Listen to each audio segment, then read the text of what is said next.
Hi, I'm Tom Lilly, Director of Specification. Today I'm bringing you to my home to show you one of the most dramatic, unique pieces from Modern Forms called the Chaos. And you'll soon see why one would specify as such a jumbled, frenzied, chaotic fixture. The Chaos's ultra-thin, easily adjustable aircraft cables keep the fixture in the forefront without being visually interfered with by thick, gaudy power cables. The Chaos shown is 15 bars of light seemingly falling out of the sky, each with two sides of illumination. That's 30 lit surfaces providing light in every direction possible.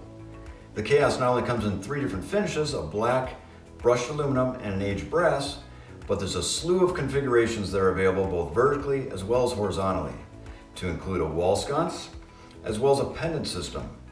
So regardless of the project, the Chaos will fit into virtually any application. And as you can see, the Chaos has a variety of applications that instantly makes it the focal point of wherever it's placed. And it provides the necessary function as well as has a form factor like nothing seen before.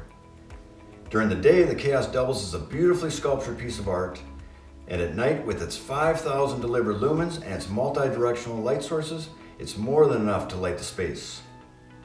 For more information on the Chaos family of products, please visit us at modernforms.com.